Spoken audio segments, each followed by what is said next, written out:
കർത്താവ് നിങ്ങളോടുകൂടെ അങ്ങേ ആത്മാവോടും കൂടെ. വിശുദ്ധ ലൂക്ക അറിയിച്ച പരിശുദ്ധ സുവിശേഷത്തിൽ നിന്ന്. കർത്താവേ, അങ്ങേക്ക് മഹത്വം. അധ്യായം 4, 38 മുതലുള്ള തിരുവചന ഭാഗം. അക്കാലത്ത് യേശു സിനഗോഗിൽ നിന്ന് എഴുന്നേറ്റ് ശിമയോൻ്റെ വീട്ടിലേക്ക് പോയി. ശിമയോൻ്റെ അമ്മായിയമ്മ കലശലായ പനി ബാധിച്ച് കിടപ്പായിരുന്നു. ആളുകൾ അവൾക്ക് വേണ്ടി അവനോട് സഹായം അപേക്ഷിച്ചു. അവൻ അവളുടെ അടുത്തെത്തി പനിയെ ശാസിച്ചു. അതവളെ വിട്ടുമാറി. ഉടനെ അവൾ എഴുന്നേറ്റ് അവരെ ശുശ്രൂഷിച്ചു. വൈകുന്നേരമായപ്പോൾ വിവിധ രോഗങ്ങളാൽ കഷ്ടപ്പെട്ടിരുന്നവരെയെല്ലാം അവർ അവൻ്റെ അടുത്ത് കൊണ്ടുവന്നു. ഓരോരുത്തരുടെയും മേൽ കൈവച്ച് അവൻ അവരെ സുഖപ്പെടുത്തി. നീ ദൈവപുത്രനാണെന്ന് ഉറക്കെ വിളിച്ചു പറഞ്ഞുകൊണ്ട് അനേകരിൽ നിന്ന് പിശാചുക്കൾ വിട്ടുപോയി. അവൻ അവയെ ശാസിച്ചു. താൻ ക്രിസ്തുവാണെന്ന് അവയ്ക്ക് അറിയാമായിരുന്നതുകൊണ്ട് അവൻ അവയെ സംസാരിക്കാൻ അനുവദിച്ചില്ല. പ്രഭാതമായപ്പോൾ അവനൊരു വിജനസ്ഥലത്തേക്ക് പോയി. ജനക്കൂട്ടം അവനെ അന്വേഷിച്ചു ചെന്നു. തങ്ങളെ വിട്ടുപോകരുതെന്ന് അവർ അവനെ നിർബന്ധിച്ചു. എന്നാൽ അവൻ പറഞ്ഞു, മറ്റു പട്ടണങ്ങളിലും ഞാൻ ദൈവരാജ്യത്തിൻ്റെ സുവിശേഷം പ്രസംഗിക്കേണ്ടിയിരിക്കുന്നു. അതിനുവേണ്ടിയാണ് ഞാൻ അയക്കപ്പെട്ടിരിക്കുന്നത്. അവൻ യൂദയായിലെ സിനഗോഗുകളിൽ പ്രസംഗിച്ചുകൊണ്ടിരുന്നു. കർത്താവിൻ്റെ സുവിശേഷം. ക്രിസ്തുവേ, അങ്ങേക്ക് സ്തുതി. ഈശോയിൽ പ്രിയപ്പെട്ടവരെ, മഹാനായ വിശുദ്ധ ഗ്രിഗറി ദ ഗ്രേറ്റ്, അദ്ദേഹത്തെ നമ്മൾ പ്രത്യേകം അനുസ്മരിക്കുന്നു. മാർപ്പാപ്പായിട്ട് സഭയെ നയിച്ച ഒരു വ്യക്തി, സഭാ പണ്ഡിതനായിട്ട് ഒരുപാട് ഈ നവീകരണം സഭയിൽ കൊണ്ടുവന്ന ഒരു വ്യക്തിയാണ് വിശുദ്ധ ഗ്രിഗറി. അദ്ദേഹത്തിൻ്റെ ജീവിതത്തിൻ്റെ ഒരു പ്രത്യേകത അറിയണമെങ്കിൽ, റോമാ പട്ടണത്തിൽ ആരോ ഒരാൾ പട്ടിണി കടന്ന് മരിച്ചതായിട്ടൊരു വാർത്ത അദ്ദേഹം കേട്ടു. അദ്ദേഹം പറഞ്ഞത്, അതിന് ഞങ്ങളുടെ ഉത്തരവാദികളാണ്, ഞാനും ഉത്തരവാദിയാണ്. അങ്ങനെ പറഞ്ഞ് കുറച്ച് ദിവസങ്ങളിലേക്ക് പുള്ളി ആ സങ്കടം കൊണ്ട് ബലി പോലും അർപ്പിക്കാതെ അങ്ങനെ മുമ്പോട്ട് പോയി. എന്നൊക്കെ ഒരു സഹോദര സ്നേഹം വേണമെങ്കിൽ അങ്ങനെ പലരും മരിക്കും ലോകത്തിൻ്റെ നാനാഭാഗങ്ങളിൽ എന്നുള്ള ആ ഒരു ചിന്തയിൽ വേണമെങ്കിൽ നിർവികാരതയിൽ പോകാമായിരുന്നു. മാർപ്പാപ്പയായിരുന്നിട്ട് പോലും അദ്ദേഹത്തിൻ്റെ മനസ്സിൽ കൂടെ പോയ ചിന്ത. വീണ്ടും അദ്ദേഹം തൻ്റെ സർവ്വസമ്പത്തും ഈ മോണസ്ട്രി അങ്ങനെയുള്ള കാര്യങ്ങൾക്ക് വേണ്ടി വിട്ടുകൊടുത്ത. അവിടെയെല്ലാം പല ഇടങ്ങളിലായിട്ട് മോണസ്ട്രി സന്യാസ സ്ഥാപനങ്ങൾ ഉയർന്നു വന്നു. ഇതിൽ ഒരു സന്യാസി എന്തോ സാധനങ്ങൾ 2 ഗോൾഡിൻ്റെ കഷണങ്ങൾ കൈവശം വെച്ചിരുന്നു, ആരും അറിയാതെ. പിന്നീട് അതേക്കുറിച്ചുള്ള വാർത്ത പുറത്തു വന്നപ്പോൾ മറ്റ് സന്യാസികൾ ഈ വ്യക്തിയുമായിട്ട് സംസാരിക്കുക പോലും അരുത് എന്നുള്ള ആ നിർദ്ദേശം കൊടുത്തു. എന്ന് പറഞ്ഞാൽ നിയമങ്ങൾ പാലിക്കുന്ന കാര്യത്തിൽ വളരെ വളരെ സ്ട്രിക്റ്റായിരുന്ന ഒരു വ്യക്തിയാണ്. ഞാൻ സന്യാസി മരിച്ചതിന് ശേഷം എല്ലാ ദിവസവും ബലി അർപ്പിക്കുമായിരുന്നു. പക്ഷേ പുള്ളിയെ അടക്കം ചെയ്തത് വേറൊരു സ്ഥലത്താണ്. ബാക്കി സന്യാസിമാർ അടക്കം ചെയ്യപ്പെട്ട സ്ഥലത്തല്ലായിരുന്നു എന്നാണ് പറഞ്ഞിരിക്കുന്നത്. നമുക്ക് ആധ്യാത്മികത നമ്മുടെ ജീവിതത്തിലേക്ക് വന്നു കഴിയുമ്പോൾ ഓരോ സാഹചര്യത്തെ നമുക്ക് എടുക്കേണ്ടതുപോലെ എടുക്കാൻ പറ്റും.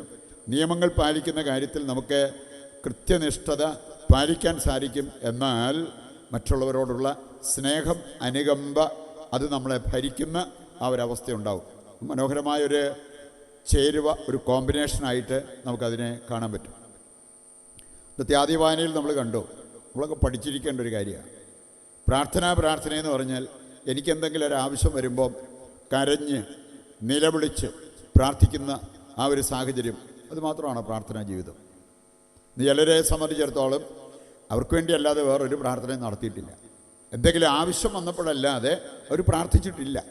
ബാക്കിയെല്ലാം ഇങ്ങനെ യാന്ത്രികമായ രീതിയിൽ എന്തെങ്കിലുമൊക്കെ ചൊല്ലിവിട്ടു. എന്തെങ്കിലും ആവശ്യം വരുമ്പോൾ ഉള്ളൊരുകി ദൈവത്തെ വിളിക്കും, ഈ കാര്യം നടത്തിയിട്ടേ ഉള്ളൂ. അതിന് നമ്മൾ ചരലെ മുട്ടുകുത്തണോ കൈ വിരിച്ച് പിടിക്കണോ എന്തും വേണം ചെയ്യും. നമ്മൾ കണ്ടൊരു കാര്യം, അവരുടെ പ്രാർത്ഥനയിൽ ശ്രദ്ധിച്ചൊരു കാര്യം, ദൈവത്തെ സ്തുതിച്ച് മഹത്വപ്പെടുത്തി. നിങ്ങൾക്ക് വേണ്ടി ഞങ്ങൾ ദൈവത്തെ സ്തുതിച്ച് മഹത്വപ്പെടുത്തിയെന്ന് പൗലോസ്ലീഹ പറഞ്ഞിരിക്കുന്നത് നമ്മൾ കാണുക. അതുകൊണ്ട് മറ്റുള്ളവരുടെ ജീവിതത്തിൽ നന്മ വരുമ്പോഴാണേലും നമ്മുടെ ജീവിതത്തിൽ നന്മ വരുമ്പോഴാണേലും ദൈവത്തെ സ്തുതിച്ച് മഹത്വപ്പെടുത്തണം. യേശു ചെയ്തത് എന്താ? ആത്മാവിൽ ആനന്ദിച്ച് പിതാവായ ദൈവത്തെ സ്തുതിച്ച് മഹത്വപ്പെടുത്തുന്നത് സുവിശേഷത്തിൽ നമ്മൾ കാണുന്നൊരു കാര്യമാണ്. ഈ ദൈവസ്തുതി അത് മനോഹരമായ ഒരു പ്രാർത്ഥനയാണ്. ദൈവാരാധന, സ്വർഗസ്ഥനായ പിതാവേ എന്നുള്ള പ്രാർത്ഥന യേശു തന്നെ പഠിപ്പിച്ച പ്രാർത്ഥനയാണ്. വിശുദ്ധ തോമസ് അക്വിനാസ് അദ്ദേഹത്തെ പറഞ്ഞിരിക്കുന്നത് ഏറ്റവും വിശിഷ്ടമായ പ്രാർത്ഥന. ഒരു നല്ല പ്രാർത്ഥനയ്ക്കുണ്ടായിരിക്കേണ്ട എല്ലാ ഗുണങ്ങളും അതിനകത്തുണ്ട്.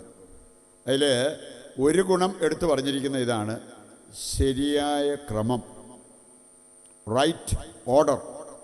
സ്വർഗസ്നായ പിതാവേ എന്നുള്ള പ്രാർത്ഥന തുടങ്ങുന്നത് തന്നെ അന്നന്ന് വേണ്ടുന്ന ആഹാരം ആ വിഷയം വെച്ചാണോ? അല്ല.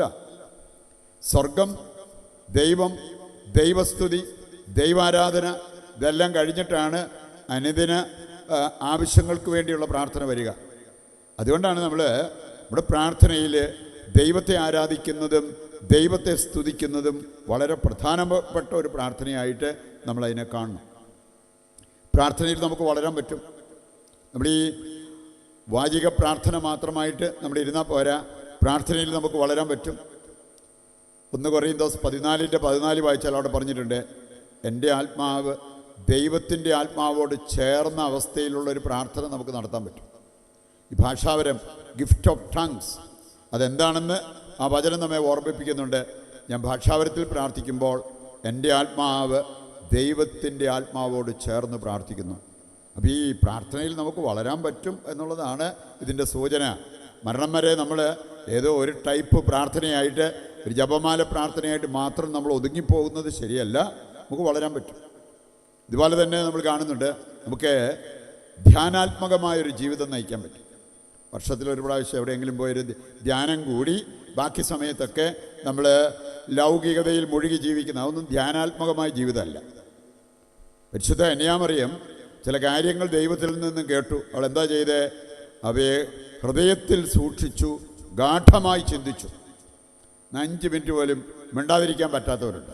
5 മിനിറ്റ് പോലും സ്വസ്ഥമായിട്ടൊന്നിരുന്ന് ദൈവത്തെക്കുറിച്ച് ചിന്തിച്ച് ദൈവത്തെ ധ്യാനിക്കാൻ പറ്റാത്ത അവസ്ഥ. അത്രമാത്രം ലോകം നമ്മളെ സ്വാധീനിക്കുന്ന, ലൗകികത നമ്മെ പിടികൂടിയിരിക്കുന്ന ഒരവസ്ഥ. ലോകത്തെയും ലോകവസ്തുക്കളെയും നമ്മൾ സ്നേഹിക്കുന്നവരായി മാറിയാൽ ദൈവത്തെ സ്നേഹിക്കാനോ പ്രാർത്ഥിക്കാനോ ധ്യാനാത്മക ജീവിതം നയിക്കാനോ നമുക്ക് പറ്റിയെന്ന് വരത്തില്ല. അപ്പോൾ അതുകൊണ്ട് നമുക്ക് ആ ഒരവസ്ഥയിലേക്ക്, ഇത് പറ്റുന്നില്ലെങ്കിൽ അടുത്ത ലെവലിലുള്ള പ്രാർത്ഥന ഒരു കാരണവശാലും നടക്കാൻ പോകുന്നില്ല. അതാണ് പ്രേയിങ് ഇൻ ട്രാൻസ്, ആത്മീയ നിർവൃതി. നമ്മൾ കാണുന്നുണ്ട്, പത്രോസിനൊരു ദിവ്യാനുഭൂതി ഉണ്ടായി പ്രാർത്ഥിച്ചുകൊണ്ടിരുന്നപ്പോൾ. പൗലോസ് ദേവാലയത്തിൽ പ്രാർത്ഥിച്ചുകൊണ്ടിരുന്നപ്പോൾ അവനൊരു ദിവ്യാനുഭൂതി ഉണ്ടായി എന്ന് അപ്പോസ്തല പ്രവർത്തനങ്ങൾ 10 പത്രോസിൻ്റെ കാര്യവും 22 പൗലോസിൻ്റെ കാര്യവും നമുക്ക് കാണാൻ പറ്റും. ഇവിടെയെല്ലാം നമ്മൾ കാണുന്നത് പ്രാർത്ഥനയിൽ നമുക്ക് വളരാൻ പറ്റും. ആ വളർച്ച നമ്മൾ ലക്ഷ്യം വെക്കണം.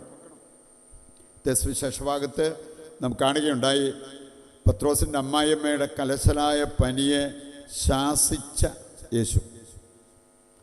ഇതിനകത്ത് എന്ത് സെൻസാണെന്നുള്ളത് നമുക്ക് ചിലപ്പോൾ തോന്നിയേക്കാം. സാധാരണ നമ്മൾ ശാസിക്കുന്നത് ജീവനുള്ളവരെയല്ല. ഞാൻ ഈ പന്തലിൽ നിന്ന് ഏതെങ്കിലും തൂണിനെ ശാസിക്കുന്നത് നിങ്ങൾ കണ്ട എന്ത് വിചാരിക്കും? എൻ്റെ ദൈവമേ, അച്ഛൻ്റെ നോർമൽ അവസ്ഥ പോയോ? സാധാരണ നമ്മൾ ജീവനുള്ളവരെ ഈ പനിയെ ശാസിച്ചു എന്ന് പറഞ്ഞാൽ അതിനൊരർത്ഥമുണ്ട്. പനിയുടെ പിന്നിൽ പ്രവർത്തിച്ച തിന്മയെ ശാസിച്ചു. പത്രോസാണേലും ഒരു കാര്യമായിട്ട് മുമ്പോട്ട് വന്നു, കർത്താവേ, നീ ജെറൂസലേമിലേക്ക് പോകരുത്, അവിടെ പോയിട്ട് ചുമ്മാ അവരുടെ പീഡനം ഏൽക്കരുത്, മരിക്കരുത്. കർത്താവ് പറഞ്ഞെന്താ? സാത്താനെ നീ പുറകോട്ട് മാറ്. അവനെ ശാസിക്കുന്നത് കാണാൻ പറ്റും. എന്ന് പറഞ്ഞാൽ അവനിൽ ഇതുപോലൊരു ചിന്ത ഉണർത്തിയ, അതിൻ്റെ പിന്നിൽ പ്രവർത്തിച്ച സാത്താനെ നമ്മൾ കാണുന്നുണ്ട്. ഇന്നിപ്പോൾ ലൂക്ക 4 നമ്മൾ കണ്ടു. 8-ാം അധ്യായം 22 മുതൽ വായിക്കുമ്പോൾ അവിടെ നമ്മൾ കാണുന്നത് ഒരു സമുദ്രത്തിലൂടെ യാത്ര ചെയ്യുന്ന യേശുവും ശിഷ്യന്മാരും. അവിടെ സമുദ്രം ഇളകി മറിഞ്ഞപ്പോൾ കാറ്റിനെയും കടലിനെയും ശാസിക്കുന്ന യേശുവിനെ കാണാൻ പറ്റും. എന്തായിരുന്നു അവിടെ കർത്താവ് ചെയ്തത്? അതിൻ്റെ പിന്നിൽ പ്രവർത്തിച്ച, ആ പ്രകൃതിക്ഷോഭത്തിൻ്റെ പിന്നിൽ പ്രവർത്തിച്ച തിന്മയുടെ ദുരാത്മാവിനെ ശാസിച്ചു എന്നുള്ളതാണ് നാം മനസ്സിലാക്കേണ്ടത്. നമുക്ക് നമ്മുടെ രോഗങ്ങൾ, ക്ലേശങ്ങൾ, പ്രകൃതി ദുരിതങ്ങൾ ഇങ്ങനെയുള്ളവരുടെയൊക്കെ പിന്നിൽ വേണമെങ്കിൽ തിന്മയുടെ പ്രവർത്തനം ഉണ്ടാകാം. നമ്മുടെ ചില മനോഭാവം, നമ്മുടെ ചില സംസാര രീതികൾ, പെരുമാറ്റങ്ങൾ, അതിൻ്റെ പിന്നിൽ തിന്മയുടെ സ്വാധീനം ഉണ്ടാകാം. അത് തിരിച്ചറിഞ്ഞാൽ നമ്മളൊരു വിടുതൽ പ്രാർത്ഥനയൊക്കെ സ്വീകരിച്ച് സംരക്ഷണ പ്രാർത്ഥനയൊക്കെ എടുത്ത് ജീവിതത്തിൽ മുമ്പോട്ട് പോയാൽ ഒരുപാട് തെറ്റുകൾ നമുക്ക് ഒഴിവാക്കി ജീവിക്കാൻ പറ്റും. അതിനുവേണ്ട കൃപയ്ക്കും അനുഗ്രഹത്തിനുമായിട്ട് ഇന്നത്തെ ബലിയിൽ ദൈവത്തോട് പ്രാർത്ഥിക്കുകയും വിശുദ്ധ ഗ്രിഗറിയുടെ മാധ്യസ്ഥ നമുക്ക് തേടുകയും ചെയ്യാം.